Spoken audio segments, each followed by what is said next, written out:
The following is a Rocker Media production. That the potato has an inherent drive to actualize itself. Unconditional, positive regard. The thing you want to commit your life to. You are preparing students for life. The potential of every human being. It sounds like a topic for a campfire chat.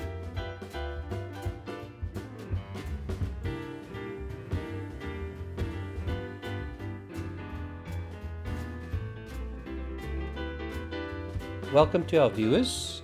We are here today with Anton Reynolds, counselling psychologist, and we're going to talk about personal and interpersonal development of learners in schools. I know Anton as a mentor and friend. We first met when we worked together in a unique schooling environment for a period of about 10 years, it was, Anton. Yeah. In that time, I believe we both grew in our appreciation of the challenges many learners experience, but also in our appreciation and understanding of the human capacity and resilience around development. The ability to creatively evolve and adapt and overcome many of these challenges, I think, is one of the impressions I'm definitely left with. With that said then, Anton, welcome to this podcast. It's been a long time in the making, but here we are now. Wonderful, yeah. Thank you very much for the opportunity to come and share with you in this way. We spent many time in discussion and sharing and talking, and it's really a great privilege to come and join you in this manner this afternoon. I'm just sorry about my cold, so if you'll excuse that, I picked it up while I was working hard in the Kruger Park. Yeah, no, I neglected to say that Anton is at the moment retired, but it seems like he's always keeping busy. Anton, you have worked in various contexts, both inside and outside of the education system. So maybe as a first introduction, won't you just please give us a bit of an overview of your professional career and all the many different things you've been involved with? It's amazing how time seems to just slip by and you don't even notice it. Let's go back to the beginning. I studied at what was then the University of Port Elizabeth after school, now Nelson Mandela University. And after completing an honours degree, I then went into teaching at a boys' school in the Eastern Cape. And the Cape Department, the Education Department at that stage, had created a post called a teacher psychologist.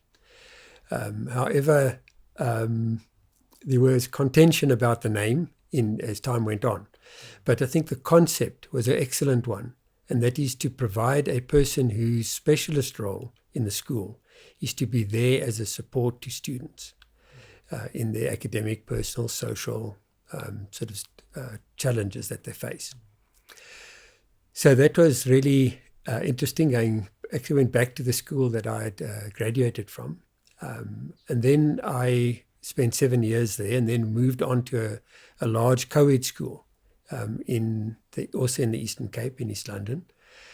That was quite a challenge because having been at school in a boys-only school, I'm one of 5 boys in our family, and then coming into a co-ed school was quite an interesting challenge. Mm-hmm. But I really did enjoy the sort of the mix of genders, and I think it was a more healthy balance from my perspective in terms of the life that children at schools live. Yeah, that in itself is so interesting. I mean, we won't go into it too deeply, but I think this idea of traditional versus contemporary schooling, and then, boys' school versus girls' school, at that point, I think that was something that was still, it's probably still being debated. And it was sort of accepted, but as you say, being debated. Yeah, the traditional model being more boys and girls separate, but then... I think I enjoyed personally the co-ed environment better. Yeah. I think it's got more advantages from a social point of view, especially. It's got its problems, but it also has got advantages, I think. Yeah. It's a more normal sort of environment. Yeah. So then I spent 11 years there, so it was quite a long time.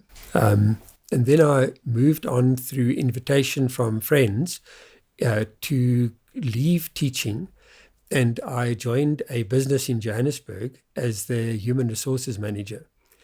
A rather unskilled and unknowledgeable human resources manager to begin with. But it was a very maybe good, an idealistic one. yeah, indeed. But I think it was a very good experience for me because it gave me a different insight into what we are actually preparing students at school for. Because now I was on the other side of the fence, looking at one of the tasks I did was recruiting. So I did quite a bit of recruiting of different levels, from basic employees right through to top management. So it was quite interesting to see what did we produce from schools and what does it look like on the other side. Yeah. And I think that really informed my next phase of my life, which came after that, which was when we connected up at Morake College in Rustenburg. There, again, it was a co-ed school, but a private school with a unique, different set of challenges from any of the other places that I'd experienced. And so I spent 15 years at Morake. And just a couple of months back, finally, my wife, who was also teaching with me there, we eventually moved on. Time to move on to a new phase of life. I must say, I can't understand how I ever got time to work now that I'm on the other side of work. Although I suppose there's paid work and there's unpaid work. I do a lot of unpaid work now as opposed to paid work before. You, in essence, now have a bit of opportunity to, I know you guys love traveling and camping, and so you do a lot of that. Hence the Kruger Park trip, which has always been a favorite of ours. Sure, yeah, that's certainly is a very diverse context you have played a role in, as I know you and also as you've told your story there. What seems to be a bit of a theme is supporting and helping people, and maximizing potential, or should we rather say actualizing potential. So one of the theorists I know and have appreciation for and find useful to refer to is the psychologist Carl Rogers. So I've noted a few ideas and quotations for us to reflect on. And these quotations all come from his 1951 book on client-centered therapy. So I have it here on the side. So I have a few quotations. So I thought we might listen to them. Sure. I like all the markers in your book. I hope we're not going to go to all of those. No, only three. Only three today. Yeah, so the first one I wanted us to really think about is really thought-provoking. And the heading of the chapter here is student-centered teaching. So for me, what you said right in the beginning there about student support teacher or a learner support type teacher. So he says here, if the creation of an atmosphere of acceptance, understanding and respect is the most effective basis for facilitating the learning which is called therapy, then might it not be the basis for the learning which is called education?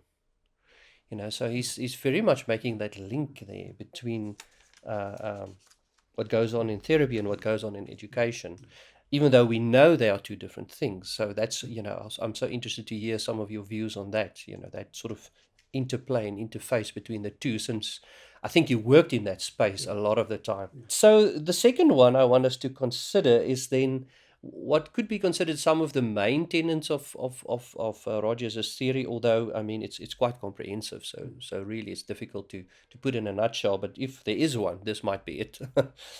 He says, the educational situation which most effectively promotes significant learning is one in which, 1, threat to the self of the learner is reduced to a minimum, and 2, differentiated perception of the field of experience is facilitated. And I found that last part was for me, there's lots to that. Even for myself, it's quite challenging to know exactly what that is. And the last bit for me is maybe in terms of our conversation here today, most pertinent in terms of the classroom, the educational environment and development, like we've said, but we're going to get into. It's under the heading, the creation of an acceptant climate. So he says, if teachers accept students as they are, allow them to express their feelings and attitudes freely without condemnation or judgment, plan learning activities with them rather than for them, create a classroom atmosphere relatively free from emotional strain and tensions, consequences follow which are different from when these conditions do not exist. I suspect he would say exactly the same thing about the therapy situation. Exactly. Yeah. The consequences on present evidence seems to be in the direction of democratic objectives. It is apparent that the above conditions can be achieved in more than one way, that the climate for self-directed learning by students is not the result of only one kind of practice. So for me, the title of client-centered therapy is already where it starts, on page one, on the front page. And for us, it might not seem like a strange or unusual title, but I suspect in the 1950s when he wrote it, it was a different story. So he said there, it is, for my understanding, to speak of clients instead of patients in the 1950s was sort of unheard of, and in the beginning definitely not accepted. And even to say treating patients to be person or client-centered was kind of a funny thing. So, Anton, what are some of your insights into client and person-centeredness that Roger spoke about? And then maybe broadly, and then more specifically, he's applying all of this into education, which is what we're on about. Yeah.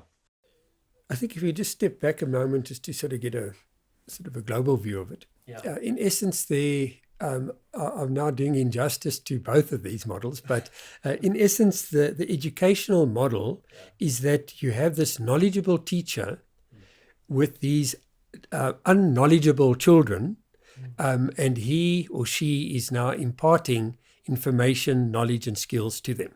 Yeah. So the power or the knowledge lies in the teacher, and the recipient is the student. Yeah. What Rogers, I think, is putting across here is that actually, no, he looks at it differently. He's saying, no, the skills, the ability, and the knowledge actually lies in the child. They haven't realized it yet. And so your task as the counselor and or teacher, as he wanted to move it into education, is to come with that mindset. Is that to understand that the child already has got those abilities, those talents, that knowledge. It's possible for them to acquire that knowledge, but that it must be drawn out of them rather than poured into them, forced into them, or forced into them. So I think that's really the essence of what he's trying to say. Yeah. And then, in what context, in what conditions need to be present for that kind of growth and learning to take place.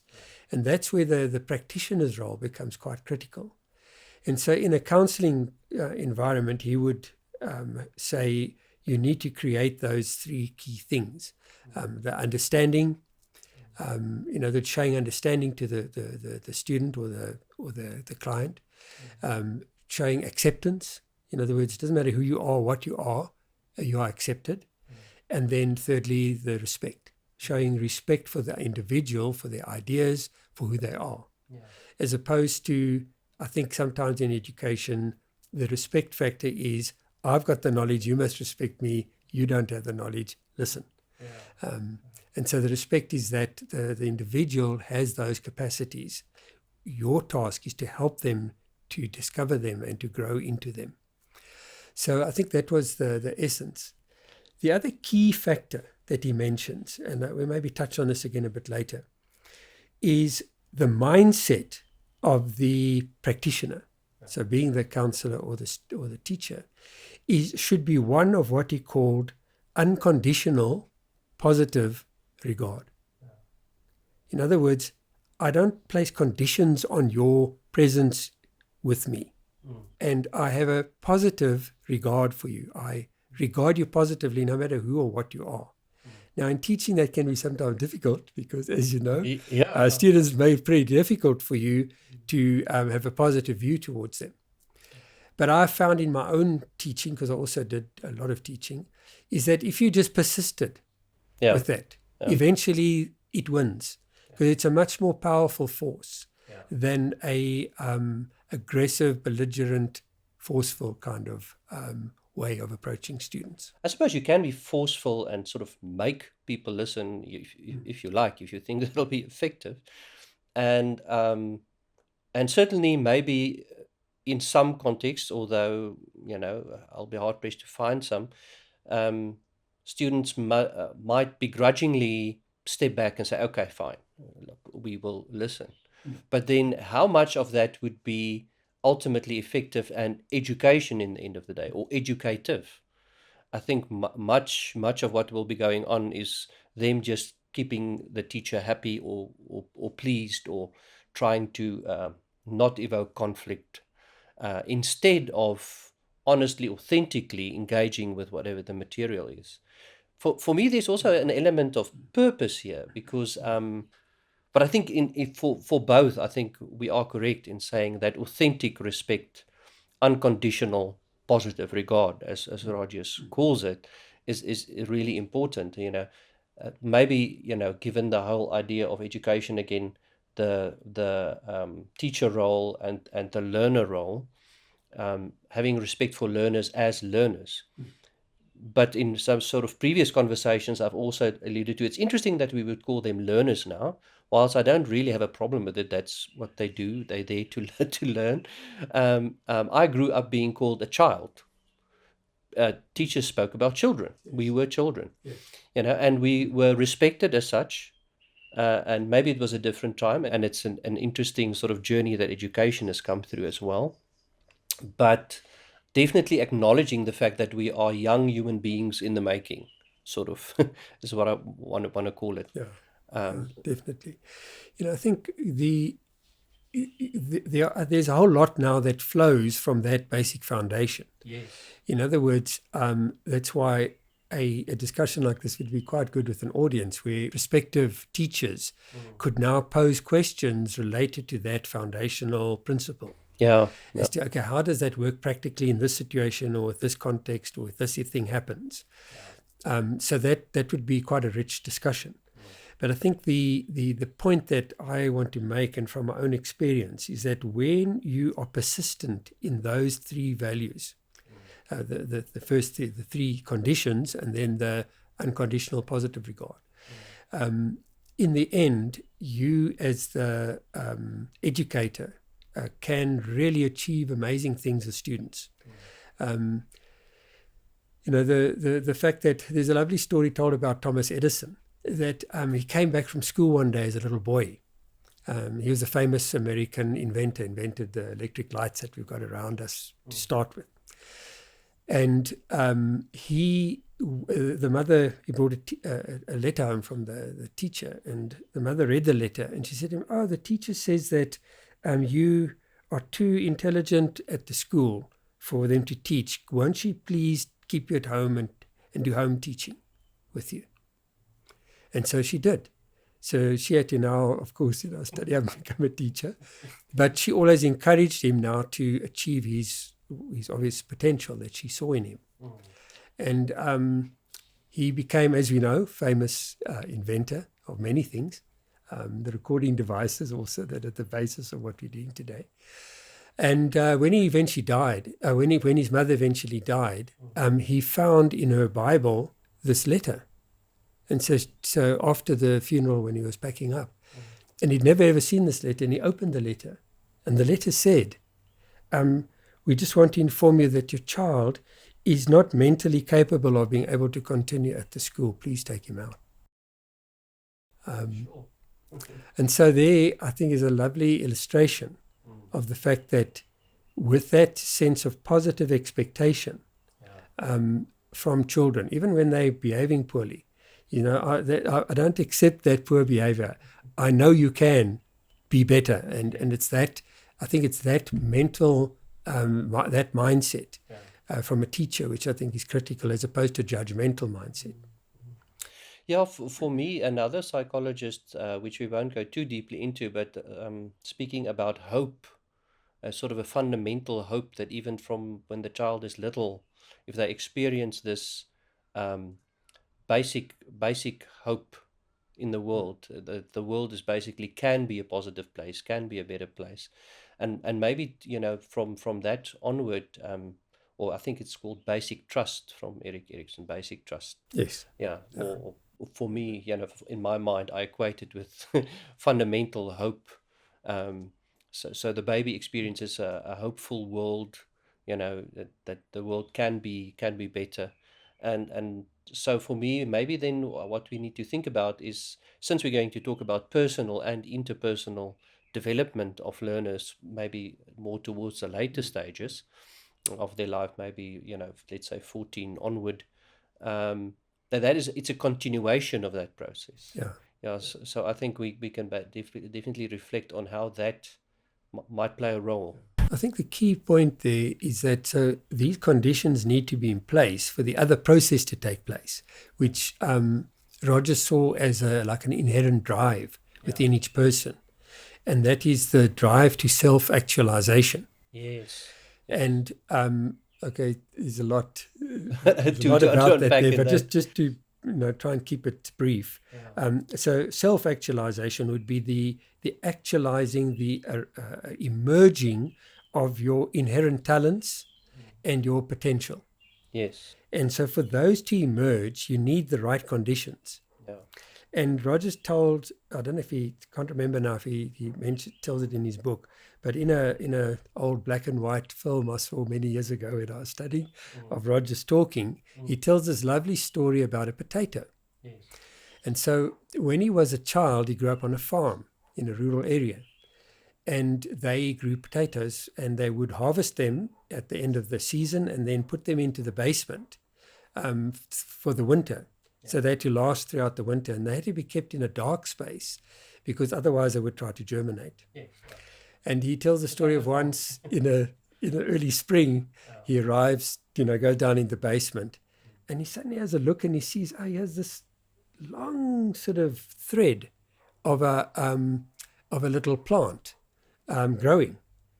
And he looks at this and he realizes, wow, this potato, and there was a tiny chink of light that had now broken through their covering that they had outside. And this potato was now growing, this plant from the potato shoot was growing towards the light.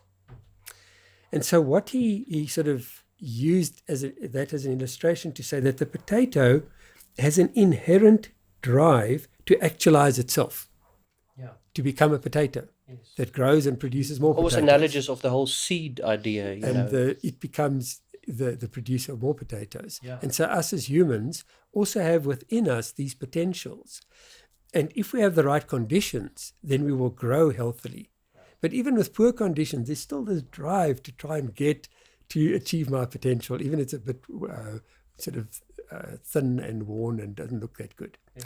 And so I think that's the other key concept we need to sort of keep in mind as the educator, is that why are these conditions there? Because they're the ideal ones, according to Rogers, for self-actualization to actually take place. I think that story serves so well to illustrate this whole point. And I have here this paradoxical theory of change. Because why paradoxical? Because if you want somebody to change, should you now accept who they are? It seems paradoxical, but it is. So it also feels counterintuitive. Yes. And also relates back to the whole idea of respect we spoke about earlier. It only really makes sense if you truly believe in this, what he and others have called self-actualization, or the potential of every human being. So if you do not really believe in that, if you're going to let go of that idea, how will you now be hopeful? In other contexts, I've in the classroom worked with first-year teachers, and they've often told me, no, sir, when we speak about discipline in the classroom, it's a little talk we've done in the past, or lectures as well. And the talk then, or the conversation normally goes to, if they respect me, I'll respect them. Of course, I'm quick to point out that philosophy just will not stand because you are in front of, per definition, immature people, and you're supposed to be the mature one. You're the one having to show respect first, and, a la Rogers, unconditional at that. Yeah. It doesn't mean that you need to accept everything and not be assertive. In fact, it means quite the opposite, that you should sometimes lay down the law a little bit, but in a healthy way, in the way that will support and facilitate growth and development, not in the way that's going to break it all down and, make it even more difficult to deal with. I agree. I think part of that respect has to do with the fact that Rogers would see the person as being making a poor choice by making by being saying undisciplined in a class, and he would respect their right to make that choice, but would then engage with them about what is the consequence of this choice now, not only on your own development, but also on the development of those who you're sharing the space with. Yeah. And so I think that it's not this isn't just sort of a laissez-faire thing. You do what you like. Yeah. It's actually quite strict and quite rigid in that sense, and purposeful. Purposeful. Yeah, I would say so. So why are we here together today? I've often asked when I still taught grade 12 learners, why are you guys dressed all dressed the same? It's so funny. And then they think I was being funny. But of course, that was part of the whole process of getting them to think about, but what if, and making them realize that next year, when I'm out of school, I won't be dressed the same. There won't be a set of rules to follow necessarily as in the school, and people reminding me of everything. I can't be a passenger in that. I have to start taking an active role, which was, I think one of my memories of the context we worked in.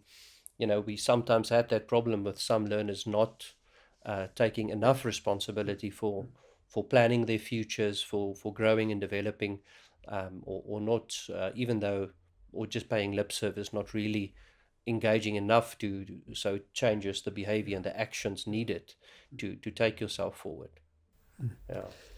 And I think that taking yourself forward, and the whole purpose of schools is because we believe that children have potential that needs to be developed. So that's why schools are there, amongst other things. And that's not just its academic potential through sports and activities like that, but also things like values and morals that are also part of the emerging person's growth. Yeah. And so, Rogers would look at the person and say, well, there's the real self, the one that is you're experiencing now, but each of us also has a concept of an ideal self. Yeah. In other words, the person we would like to be. Yes. And so this actualization process is trying to move from the real self to the ideal self. Yeah. So the ideal self can be ideal and have certain characteristics, but often there are problems also in that process, where the ideal self is unrealistic. It doesn't fit necessarily with the abilities and skills and whatever of the individual. And so part of engaging with the person is to also help them to formulate an ideal self that is worth striving for, and that is also in keeping with who they are as a person. And so that conflict between the real self and the ideal self, I think, is a tension which is a continuous one throughout your life. You never become ideal. Yeah. My wife knows I'm not perfect enough yet, so she's still working on me getting more to the ideal self. So that ideal, just the interpersonal aspect of the personal development. Indeed. So in terms of education, the concept is to assist the child in their process to become more and more that ideal self that they envisage for themselves to be. Yeah, Inters, he's also rather, he's not alone in it, but I think definitely a credit with much of it is the idea of self-concept, and the idea of self-concept being either realistic or unrealistic, and the realistic one being the more healthy one, the unrealistic one being slightly more unhealthy, because it might force you into all sorts of spaces that, frankly, you were never meant to go that route. What's also interesting is that Maslow obviously built onto Rogers's concept of self-actualization, and that being at the pinnacle of his pyramid or his triangle of needs. Yes. So when your basic physiological and survival needs are met, and so you move on, the final level of actualization is self-actualization. and in a way that connects quite nicely with Roger's. Absolutely. And so in a teaching context, I think it's always good for teachers to keep both of those models in mind. Because if you're trying to help children with self-actualization, but some of their needs lower down are not being met, you're not going to get to that objective. Yeah. And that's a whole conversation on its own. Or let's say they are very difficult to transcend. And also, I think it's also fair to accredit Rogers with original ideas around facilitation. What does it mean? Where does it come from? And this it's often in teaching we think, you're not going to be a teacher now. You're only going to facilitate. It's not only going to facilitate. Facilitate actually comes from the word facile, which is movement. And in it lies the idea of making things easier to move or progress. So and looking through that lens at education, how much of the conditions we create makes it easier for learners to grow and progress, and how much of what we do is actually inhibiting rather than facilitating. I think it's a fair question, maybe a bit harsh and hard on my profession, but that's the nature of the task we do. When it comes to the challenges experienced by children in high school, what typically interferes with the self-actualization and personal and interpersonal development of high school learners? Well, I suppose if we asked everybody, what are the challenges that teenagers face, everybody's got a whole list. Yeah. And I had the same problem of what do I actually focus on? Yeah. So I thought I would narrow it down just to 4, possibly 5 issues. Yeah. So I think the first issue, so schools are preparing students for the future. And that future is to do with a career of some sort. Teenagers, high school kids, are being faced with this decision of what am I going to do with myself when I leave school at the end of matric. And as you can imagine, it is quite a challenging space to occupy. And unfortunately, many schools in our country don't really have people with the knowledge and background and skills to help students with these issues. Yeah. And so they've got to sort of help themselves.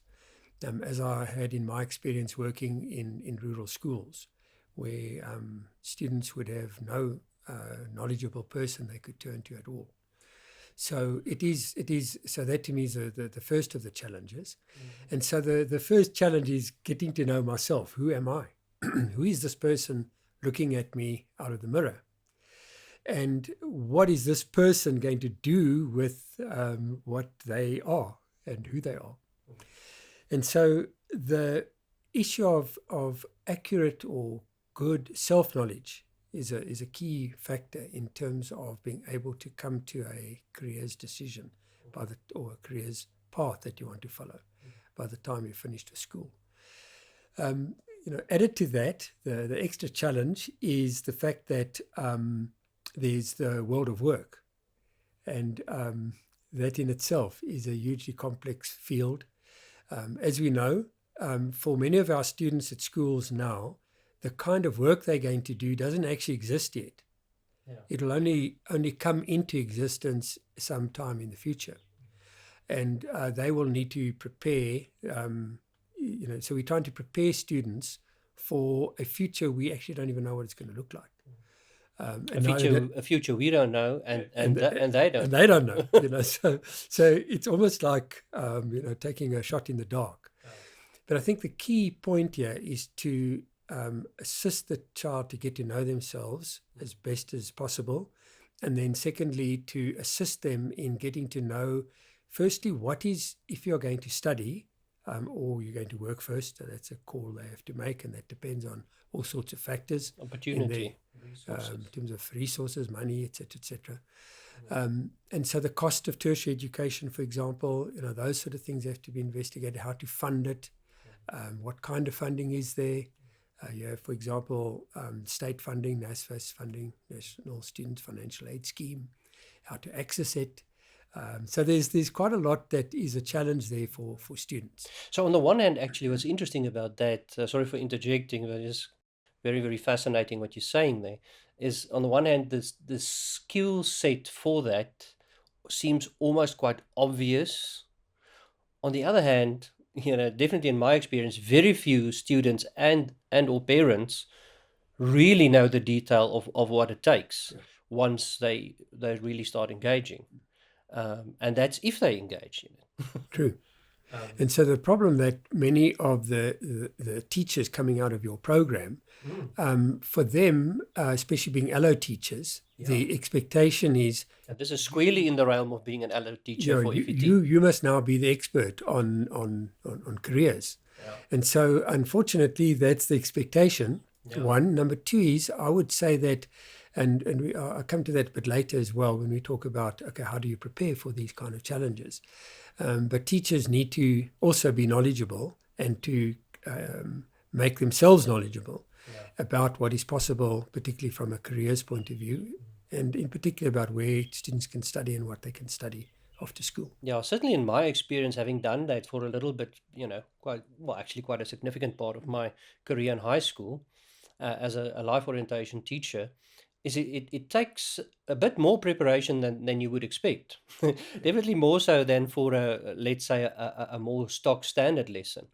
If you really get serious about it and make it your goal or your purpose to facilitate the healthy and effective development of that, because it's a lot about process as much as it is about content. I said, and often even the engagement in that process isn't even there. So you even have to take 2 or 3 steps back, and I think one of the biggest challenges and maybe misconceptions is that we don't start preparing early enough. Having said that, you must also sort of try, a la Rogers, follow the natural trajectory and self-actualization, because obviously grade 9s wouldn't be ready for any of this, even though even in grade 9 they make subject choices, which then is a part of that process. flows into that process. So on the one hand, there is this sort of thorough approach where we need to start well enough, early enough. On the other hand, the right thing at the right time, which is the process, and that can actually be quite tricky from group to group, from individual to individual. So in terms of this career decision making, you do have to get to know a particular year group and the individuals in that group quite well to facilitate this well, I think. Absolutely, yeah, I 100% agree. Generally, a career becomes an identity. So you're not just, so if you ask somebody, you know, what do you do? Or who are you even? They say, no, well, I'm, a mechanic, I'm an accountant, I'm a doctor, I'm an engineer, whatever it is. Now, if you ask me, I wouldn't say, when I'm bored, I go to this place where I sometimes teach. I wouldn't say that. That would be quite unnatural. I would go, I am a teacher, and at the moment, obviously, a lecturer, which is just a different kind of teacher. So, so we tend to take on that identity. And so part of the process going through high school is the child developing a identity. And it sort of takes me back to Erikson. You touched on him earlier when you spoke about the attachment phase. And so Erikson talks about this stage in human development as being identity versus role confusion. So the task, the life task of your 12, 13, 14, 17, 18-year-old is to develop a role, a sense of identity. Who am I, and what am I going to do with who I am? And if they're unable to achieve that, it ends up in role confusion. And so that's why I have so many young people in their 20s who float around and don't know what to do with themselves. Our country, I mean, obviously there's many in that situation because of reasons other than maybe their own fault, their circumstances, lack of opportunity. But it's a classic illustration of the very fact that if you haven't developed a sense of identity, then you continue on in confusion as you move further on. So it's interesting to think of it now. Yeah, Anton, thanks for that. It's so clarifying, because it actually now says, so who am I? And then for a 12-year-old, like, I'm the one that is good at cricket, or I'm the one that is good at tennis, or, whatever that is, a small miniature version almost of that. And then in time, so who am I in the world? And it becomes more real or realistic, for lack of a better Correct. term. So that there is that trajectory. And when we're speaking quite practically, that is front and center to self-actualization. Exactly. It's part of the self. Yes. Just a quick aside here about the selves. We tend to think of self as a single blob, just this thing that is evolving. Yeah. But actually, I prefer to look at the self as we have many selves. So if I look at myself, I'm a son, firstly, I was to my parents when they were here. Secondly, I'm a brother to my other brothers, so I've got that self. Then later on, I become a husband, so I'm now a husband role that I play. Then I get children. Now I'm a father to the children that I have. Then I become a grandfather, and now you have got children that you now play a role in. And so and that's one that we don't often touch on, is that last one that you just mentioned, the role of the grandfather. And it's once again so obvious, but yeah, you put it to me now in quite a new light, actually, to say, but that's also then a part of the expanding, growing identity of self. So it never is, it's certainly not static. No. It's never complete. You are always becoming something. Yes. And of course, Erikson in his final phase says that, you either end up in stagnation and hopelessness if you are not continuing to grow. So he talks about generativity versus stagnation. Yes, he does. And so the challenge of life doesn't end when you finish working. In fact, it's a whole different challenge that you now face. Yeah. One you've never seen before. It's like being a teenager again, in a way. A new lease on life. But without all the energy of a teenager. And so I think it's useful to think about the different selves that we are. And they are linked together, but they are different. I'm the different person. I've got different things that I express in each of those relationships. And the same with all of us. Yeah. And so for the teacher, in dealing with the child, you are the teacher, but you're also the mentor, the assistant, the advice giver, the pacifier. So you play a number of different roles as well. And I think it's useful to think of it like that, not as separate entities, but as different expressions of who you are. And so we're not just a single blob self. We are many facets. So the core values, which I think is something that we haven't got into in terms of Rogers, but certainly I know that he wrote about a lot. So the core values would transfer, obviously, from one part of this role identity to the next. It can't quite be contradictory. That would just be incongruent, another of his concepts. True. Yeah.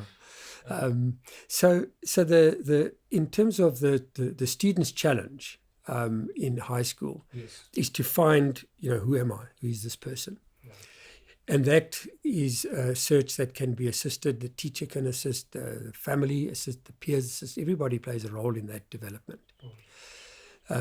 The final sort of key point that I want to sort of touch on here is the question of, let's call it personal values and morals. And I just want to share a quick story around that. I had a student came to see me a number of years back. He came from a farming community. His parent, his father and grandfather and great-grandfather, he was the fourth generation now of people who were managing this farm that had been in the family for over 100 years. And being the oldest son, it was now expected that he would continue with this tradition of being a farmer. But he wasn't interested in farming. He wanted to get involved in computers. And so we had a very interesting conversation, for him and I first, about this thing. And then I said to him, okay, well, let's call your dad in. And we called the father in, and initially he was quite suspicious and almost like belligerent about, what am I now trying to do to change this whole family tradition, I said, no, I'm not trying to change anything. I'm saying, let's look at this child of yours. What has he got and what is he going to become? Not what do you see he should be. And so that's another problem that teenagers face, is that parents and their families have certain expectations of what they're supposed to be. And the problem with that is, I've had students, for example, going into medicine and then in the second year trying to commit suicide. Sure. And then everyone can't understand, but how can this bright, intelligent, wonderful person be in this state? Yeah. And the reason was that the identity didn't fit, that it wasn't what they were. And they were now being pressurized or forced into this, or felt forced into this by the context in which they grew up in. And so in helping and working with teens, also to understand that context. Yeah. The end of the story with the dad and I was, the dad eventually came to understand that. So he said, oh, okay, he supports that. And just ironically had a sister, and she was mad about farming, horses and cattle, and which was what they farmed. Yeah. And so in the end, I sort of kept track of the family. She became the farmer. Yes. So she went and studied, and he then supported her farming by writing computer programs and things to take their farming out of the 19th century into the 21st century. Yeah. And so they became like a model farm of how to monitor cattle and the breeding process, and which cow breeded, was bred with which bull, etc., etc. Yeah. And so actually his skill then translated back into the family business and kept it alive and going. So for me, it takes me back almost to, is it Donald Super and his ideas, his stages, which we won't go through all of those, but I seem to remember the one that says career exploration, for the, is it 12-year-old onto 20, 21-year-old or thereabout. And that we sort of, of course, career exploration. But clearly, if you hook onto this thing so quickly and so soon without enough exploration, then it can actually become quite unhealthy. Like in the story you just shared. So that's very, very fascinating. So as the educators who will go into the schools, it's important for them to also engage with the family in that career exploration with the child. Involve the parent in the process in all sorts of ways. Because the parents have got their own contacts with people in different careers. And so what I would encourage the parent to do is that during the holidays is to send the child to go for a day or so and job shadow. Yes. In a particular career field that they were interested in. Yeah. And quite often they come back after holiday and say, I definitely am not going to do that. Not at all what I thought. That's not what I want to do. And so knowing what you want to do and knowing what you don't want to do are important. Yeah. And so that was a wonderful experience often, and they would be coming like kind of disappointed and say, oh, wonderful, that's great news. So you're not that kind of a person, but okay, so let's now look at what you are. Let's keep exploring. And let's keep exploring and get to that point. Yeah, no, definitely. I can say that's definitely what I also experienced a little bit, from a slightly more classroom perspective of it. I know when we work together, I often thought of us as a sort of a bigger net and a smaller net. Yes. The bigger net can sort of get the process going and flowing, for bigger numbers. And then, but there would also be always those individuals that would just struggle a little bit more. It was just not enough for them. And, I realize that they often end up in your office, exploring this in depth because that's what they needed at that point. So I think that sort of synergy is quite important and works quite well as one model of how to do this. But not everybody have that opportunity, I think, to be in a school with the resources where they can essentially afford two members of staff to do the same thing is what we did, actually, if you think about it. Look, I'm well aware that, having seen that model and how effectively it worked, but being well aware that there are many hundreds of thousands of students who don't have that. Yeah. And so that's why for me, the allo teachers who are going to go into the schools, that is one of the key roles that I think you should equip yourself as an allo teacher to be able to perform. Yeah. And where you are, it's beyond you to be able to refer them onto university counselling centres or other counsellors or whatever. Or you're just your local counsellor in town, because, there would be those opportunities, I think. Who could then assist where you've maybe reached the end of your particular knowledge and skill level. Yeah. There is always a scope of practice, right? And I think that's also important to recognize. So all I can say is I'm very pleased I'm not a teenager today and have to now try and make a decision about what career am I going to follow. Yeah. So that was the first sort of challenge, stroke, difficulty that I think students have. The second one that I wanted to look at is, let's call it the academic challenge, the academic pressure of students. Yes. So obviously school is about academics. It's about gaining knowledge and skills, which will be the foundation of the kind of careers that you're going to fulfill in the future. And so with the especially the costs of education, so there's a very high expectation on students themselves, as well as from their parents and their environment that they come from. That they've got to, unfortunately, the expectations are often sometimes unrealistic because they expect this person to be an A student. And if we were all A students, then who would be the A students? What happens to the rest of the alphabet? You know, so we need the variation of students, not only academically gifted and bright, but also people with other skills. But the foundation then is academic. And so what I find there with students, and I'm sure everybody is well aware, is that there's a high sort of stress level and anxiety level, especially around test and exam performance. And so also a fairly new phenomenon I never experienced as a child or even in the early days that I was teaching, but the emergence of panic attacks, which has now become a fairly regular occurrence for certain students, and that the stress of this test or the exam is so high that I can't cope with it anymore. And then they revert into a panic attack type of situation. To the point where we actually had to develop a protocol of how to deal with panic attacks during exams and tests. And I'm sure that might be something that the prospective LO teachers would be also good to just make yourself knowledgeable about what a panic attack is and how to handle it, or how to help a student. Sort of almost a first aid protocol type thing.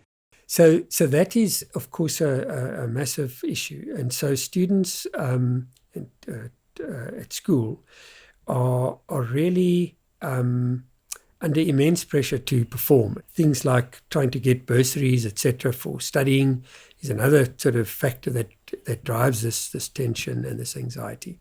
And I think it's our role as educators to be able to assist students. So it comes back to self-image we spoke about earlier. So who am I? Who is this person? Am I a doctor? Am I a physiotherapist? Am I a dentist? Or am I rather a dental technician or some other form of more practical, technical kind of person? So that's all part of that. So these things sort of link together. But the academic stress is a major issue for students. The other key factor that I want to just touch on here is the question of time management. Now, to find the time to produce the kind of results that you need to, it takes discipline, it takes support, and it takes cell phones being absent. Okay. Or at least off or on mute. So one of the biggest challenges for teenagers, high school kids, and in fact for all of us, is that you need to manage your cell phone. It mustn't manage you. So what I've said to students is, cell phone on, near you, no proper learning takes place. Because you are now being caught between the work you're doing and this device. And so your attention is split. And like a computer, the brain can only focus on one digit at a time, a 1 or a 0. The amazing thing about computers, they're wonderfully complex. But every bit of that complexity boils down to either a 0 or 1. And the same with our brain. So if you are focusing on your phone, you're not focusing on your work. If you're focusing on your work, then your phone is out of the picture. And so in terms of managing time, I'd sat with many students. I'm looking at a time management schedule for after school and evenings and weekends. In your program must be a time where you're going to send messages, receive messages, and so on.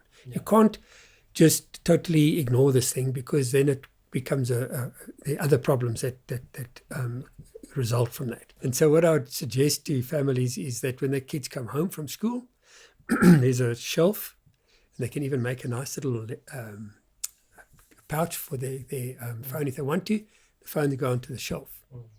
And then only this time and that time, whatever times are agreed on, that's when you can go and collect your phone, do your sending, messaging, whatever, and then it goes back there again. Yeah, that's quite a nice idea that I pick up over there, and I like the Afrikaans with the in die sakkie. Yeah. put it in the bag, put it aside. When it's in the bag, it's not it's gone. Distraction. And now when you take it out, okay, then I won't go into the detail, but in 2018 already at the Bonnie, we realized that the impact of cell phones on students. And we brought in a system whereby we controlled the presence of cell phones at school. And initially it was opposed by some of the parents and by students, obviously. But it was amazing. Within about a month, I had a number of students that I'd meet in the school grounds when I'd walk around and ask them, how are you experiencing being without your cell phone? And I don't think there's even a single kid that said, no, I'm missing my phone. Yeah. They just said, I suddenly discovered, I'm having conversations with my friends. We read a book together during break time, all kinds of things that students started to do.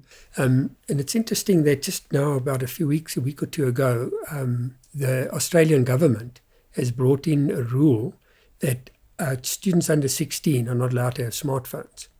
Okay, how are they going to enforce it and all that? Those are the practicalities. Yeah, I think it can get quite complex, which we won't get into. But the principle is the point. Yeah. Is that students are not managing their phones because they're not taught how to do it. No. And so the phone dominates you, like it does us, many adults. Same. And so in terms of academics, management of time means also management of your cell phone. And as LO teachers, I think it's going to be a key task for them is to assist their students as technology becomes more and more invasive as we move on. And that brings me to the second point of this thing, which is AI. I think AI deserves a focus all of its own. Yes. But just in simple terms, in terms of teacher management, to me, the key is AI is here to stay. It's part of our lives. And it can be very helpful and useful. The natural tendency for students is to use AI to get out of the work that is required of you. That's the human tendency. We always find an easy way, the shortcut route. That's why we invented AI, because it's a shortcut. So you see, it has a role to play, but it's the management of that. And I think the key concern about AI is the fact that it's going to rob students of the challenge of learning to reason and to think, and that they're going to hand over that or pass over that task to AI, and they don't develop it themselves. And so I think we'll sort of stop at that point. Yeah. But I think the key point with AI is that in dealing with kids, you say, look, we're not going to ban this, but we've got to look at a way in which we work together with it, where it is an aid, a tool. All it is really a more sophisticated pen. In the very early days, you scratched with a piece of paper with a stylus on a tablet of clay. And then we went on eventually to computers and typewriters and everything, and to fancy pens to improve our quality of writing. The only trouble with this pen, it can also think, not like the other ones. Okay, so that will then suffice for academics, although there's a lot more we could say. Yes. And then I want to move on to the social challenge that students face. It's not new. I mean, throughout the ages, I think young people have faced peer pressure, the pressure of the society in which they have grown up in, and the difficulties that they have to overcome there in order to continue a healthy self-actualization process. Added to that in our modern day is the social media and the accessibility to social media, and the further role that it plays in the kind of difficulties and challenges that students have to overcome. And just sort of two that I wanted to touch on here. The one is, I'll never forget, I had a little girl made an appointment to see me. And when I sort of opened my door to welcome her in, she was sort of in tears. she sat down and just sobbed her heart out. And then after, once she'd sort of settled, I said, okay, what is on your heart? And she said, no, she's just been unfriended by all her friends. And at that point in time, I wasn't quite familiar with the word unfriend. And I couldn't quite understand. So I said, what do you mean by that? No, they've all just cut me off our WhatsApp group. I'm now alone in the world, isolated. I'm unfriended now. I'm unfriended. It's such a... And it was now having to cope with, how do you deal with being unfriended? Yeah. In other periods, people would just avoid you. Yeah. Physically. Or they would have to face you, and be sort of nasty to your face, which, still happens, but, maybe it's easier to just unclick a button than to, Unfortunately, to be actively so she had unfriendly. Been unfriended. They did refriend her again, some of them later on. So that's the other problem. And with that comes the issue of, particularly of bullying, cyberbullying. So in the past, you had to physically face the person you were bullying. Yeah. But with cyberbullying, you now can do it at a distance. You never have to even see the suffering or the hardship or the hurt that you're causing. So you become disconnected. And so it has, and so that is the other sort of social challenge that I think many students are facing, is the problem of cyberbullying and all the different facets of it. Yeah. The interesting thing is that a number of the American school shootings are the result of students who were bullied, either physically or cyber or both. Yeah, that is well documented, and that this shooting was a kind of revenge against the people that had made their life such a misery, which is a rather sort of extreme way of dealing with it. Yeah. But I mean, in our context, South African context, there have been a number of, for example, suicides amongst children because of this, the extent of cyberbullying that they've had to... Or incidents of school violence in other forms. It doesn't always take the form of gun violence. Violence takes many different forms. So as LO teachers, you're going to also have to deal with, how do you cope with and how do you set up protocols in schools to deal with this sort of thing. The difficulty is that the cyberbullying now doesn't just happen when you are present at school. It now happens when you're back home in your own private space. And that's let's say the invasive nature of it is a concern. Invasive nature of technology in the modern world. And then its negative impact like that. So that I also see as a major challenge for children. And then the final sort of one on that score was the question of, let's call it, I'm going to use substance abuse as the word, of which consuming social media is also kind of a substance. Yeah. So it also forms part of that, to me, that abuse cycle. And then, of course... an element of addiction. Yeah. And then particularly substance abuse in terms of things like drugs, alcohol, vaping, etc., etc. So all the addictive type of substances. And because of the sort of explosion of knowledge, children can very quickly and easily Google information that they want about any kind of substance. Yes. And then also ways in which to acquire it and get hold of it. So the role, so for many teenagers, where in the old days substance abuse was more sort of based around things like alcohol, it's now spread into a variety. It's got, the complexity has increased dramatically, yes. But also the ability to source it is a lot easier now, because of the fact of the availability of technology. So I like the way that you sort of also interconnect. It's clear that these things are often interconnected. It's a proper, I believe there is a term where they speak of a wicked problem, which normally, it's interesting that we would say wicked, but it refers to a very, very complex problem with not a single sort of type of solution or a single point of intervention, that takes multiple agents, multiple approaches to really address. But maybe in summary, you could answer this one. How do learners typically overcome or engage with these challenges? what might be the impact medium or long term. And especially, I was thinking here also, for instance, in many of these, there is this impact of relationship or relationships, plural, relationship to self, others, substances. Maybe you want to maybe give us a bit of an overview there. That's why I said I'm glad I'm not a teenager. So I think firstly there are many young people that don't cope and that do struggle and fall foul of different, some of the things I've mentioned and many others.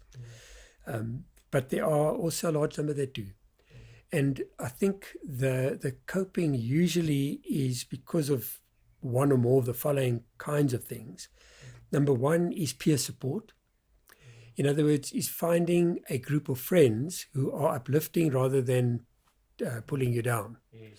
So the social group that you mix with has quite a big role to play in the let's call it the social and mental health of the teenager. It's interesting that also in Australia they did quite a bit of research on what they called the school. I can't remember the exact term now, but it's the health of a school. So the healthier a school, the healthier the students. And so, okay, what are these factors that contribute to this health? And there are many. But one of the ones that has quite an interesting function is the extramural program. Now, unfortunately, there are many schools in South Africa that do not offer any kind of extramural program for students at all. Yeah, nothing or very little. So there's nothing for them to do after school. And so that's why all these other challenges come into play. But where they are involved in an extramural program, be it art, sport, music, dance, whatever, chess, that creates a space of belonging with other like-minded students, because generally the people who do the thing you do, you have share a common interest. So it gives them a sense of belonging. And the other key thing that I think being involved in extramural activities gives is it teaches children to deal with success and failure. If you look at much of modern sport, for example, is about winning. Yeah. Sure, winning is important. But if you only focused on winning, how do you deal with loss when you lose? And I'm always sort of reminded of Muhammad Ali, the great heavyweight boxer. And he was sort of unsurpassed in his time. But he had one main opponent, a guy called Joe Frazier, Smoking Joe Frazier. And he gave Ali probably his most difficult opponent, actually defeated him once. And in Ali's book about his life and his competition with Frazier, he says, I want to give Fraser credit because without him being so good, I would never have proved how good I am. Yeah. And he didn't mean it in his arrogant way, which he normally did. But what he was saying is that because I had a worthy competitor, I could find a higher level of performance within myself. Yes. And I think that mindset is critical also to teach children that you've done your best and others were better than you and you lost. Okay, that you have to accept. That is life. It's a lesson in life. And so you now re-examine, you reset, and you now move forward again. Yeah. So I think involvement in extramural activities where they are available should be encouraged, and particularly by teachers, seeing students uninvolved. But it's often, very, very often overlooked, is this socio-emotional component of sports. Yeah. I did do a bit of cricket coaching in my day, and I can still remember this young man came to me and he was intent. He wants to play cricket. He wants to be part of it. Luckily, he was very sociable, but, had problems concentrating, so I used to send him off. So I was then luckily, as we are at school, the umpire and the coach. So, sort of 1/3 of the way through, I would just point to him and he would go off the field and run around the field twice and come back. And then, so, in this particular match, the other coach comes walking to me. He just stops the game. What's going on? What are you doing? So, no, I told him, no, never mind. This little guy really, if we don't do this, he'll be chasing the butterflies around the field pretty soon. So, my understanding with him is when I see him go off the rails a little bit, he can run and then just get it out of his system, and then he can refocus. So he just laughed. In that is the socio-emotional development. Absolutely. Instead of cutting him out of the team, keeping in the team, and like I said, very likable guy, actually a talented sportsman. But had it not been for that, I reckon he would have struggled a little bit with that. I agree. And I think what it also does is it gives you an opportunity to connect with kids in a different context. Yes. So often in a classroom, a child won't come to you with a problem. Yeah. But if you've got another relationship with them, very often children that will join that activity because you run that activity, and that creates that opportunity for connection. So the extramural program of schools, to me, is also very important that students be involved there, and that when they are involved there, then you find that it creates opportunity for engagement as well, which you otherwise wouldn't have had.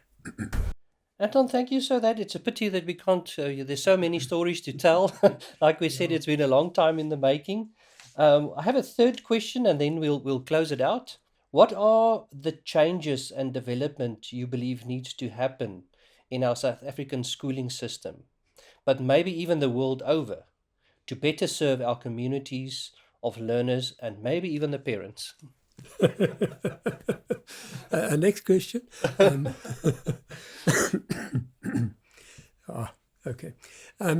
Well, that's about as vast a question as you could wish to address. So in thinking about it, I'd maybe like to just narrow it down to the individual. Yes.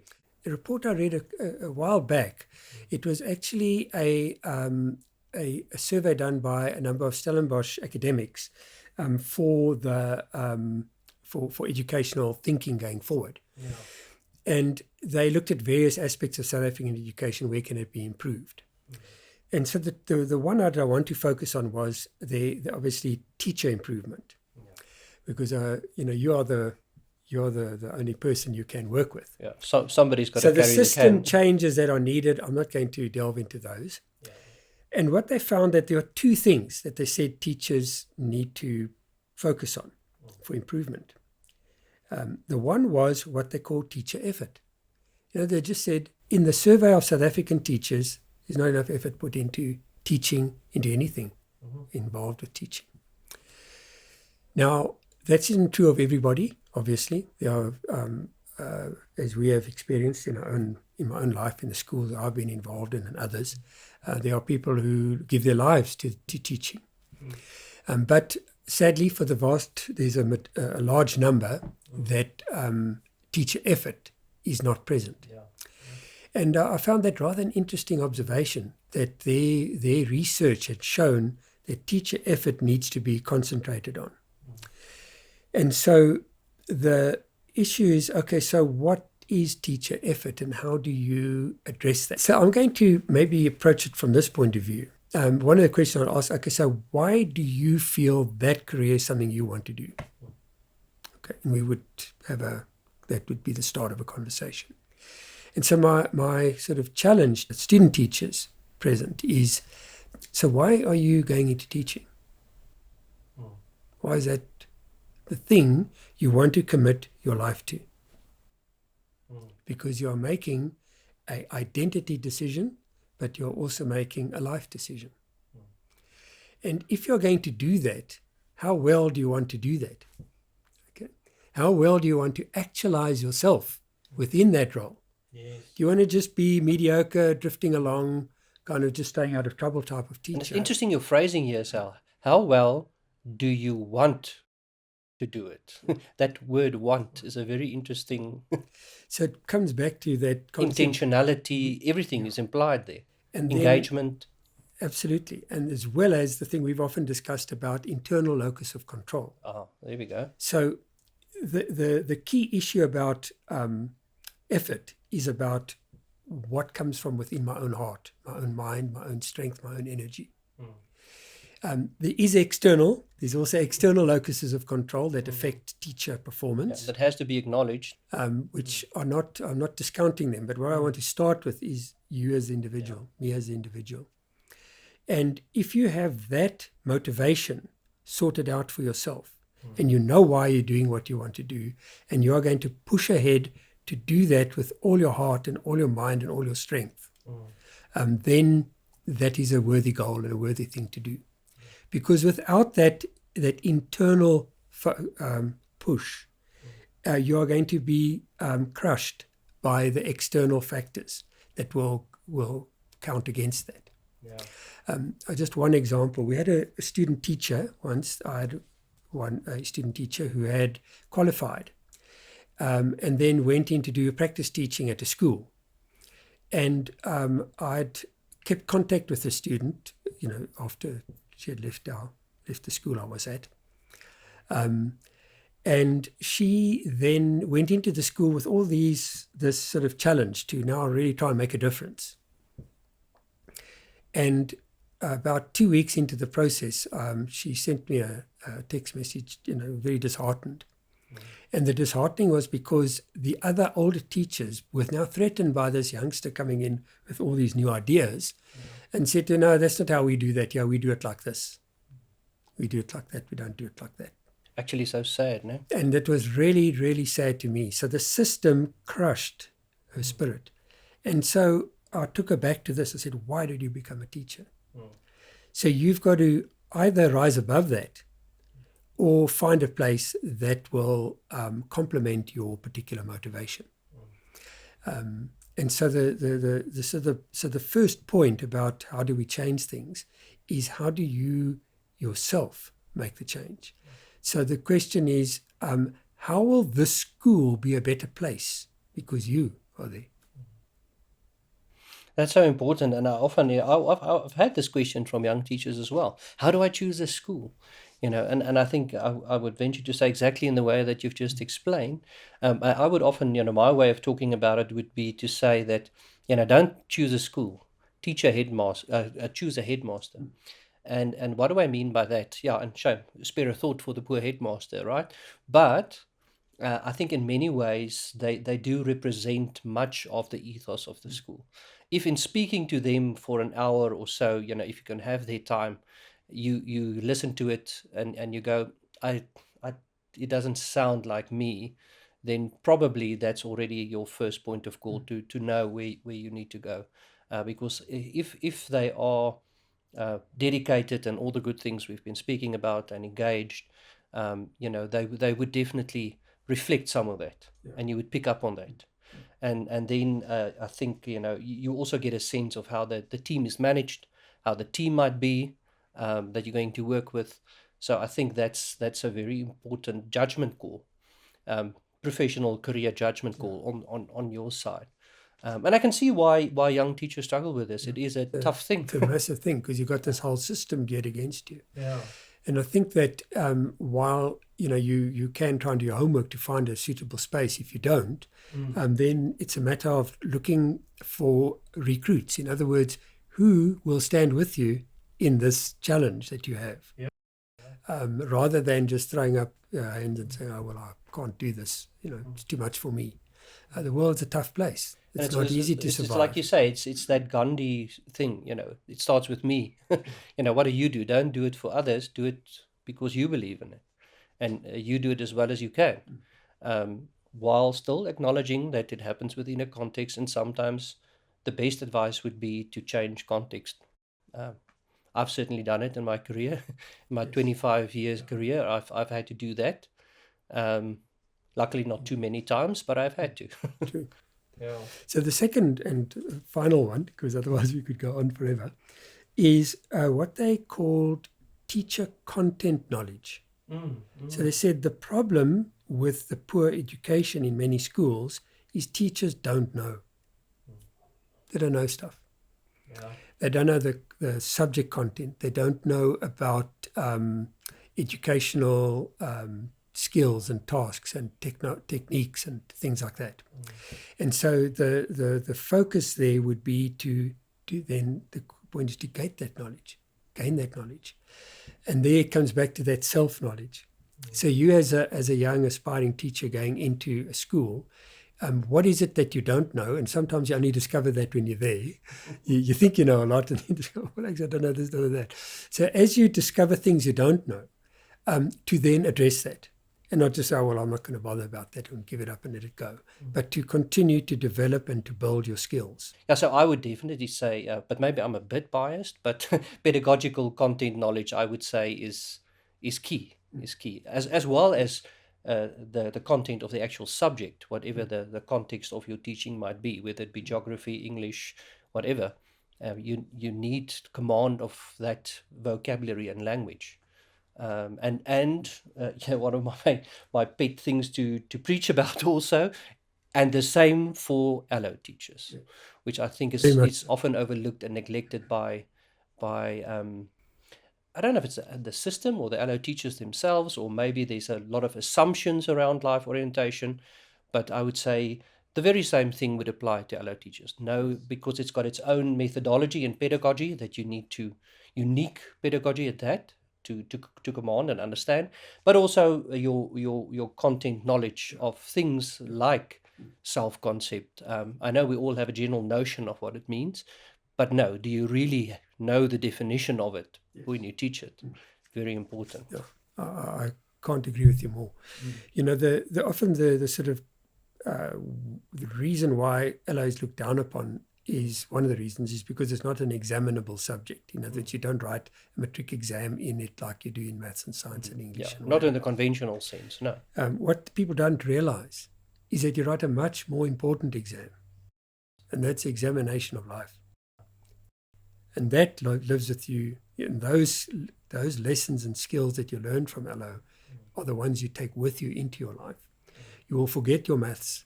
You will forget your science. You'll forget your history, your geography, all those things. You'll forget all that information. But it's the skills that you've learned from those subjects that you retain. And so to me, as the LO teacher, your role is probably the most critical, because you are preparing students for life. You're not preparing them for an academic subject, although that's a component of it. But you're actually preparing them to be able to cope with the life that's going to come their way. And so my encouragement then is do not stagnate. Grow yourself as you go along. Keep changing. Learn new skills. Learn how to use classroom technology, how to make films and videos and whatever else to supplement your teaching. Learn skills about how to deal with the emotional, social, academic, and other problems that students have got, like we have discussed. And I think, in short, actualize that potential and that talent that you have. Don't let it stagnate.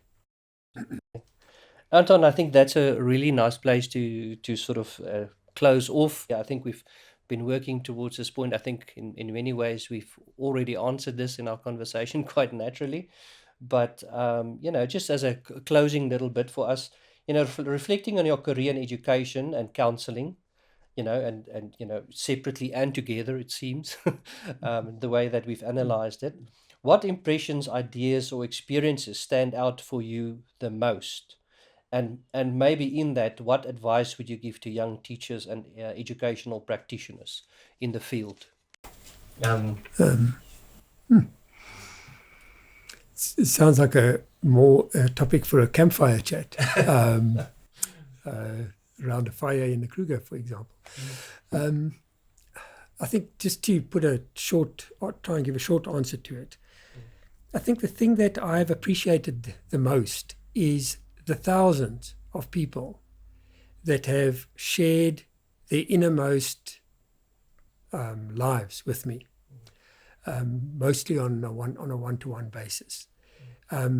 Their challenges, their failures, their hardships, their losses, and then also their victories and their successes and their overcoming. And so I think I've had a uniquely privileged opportunity to have access to other people's lives like that.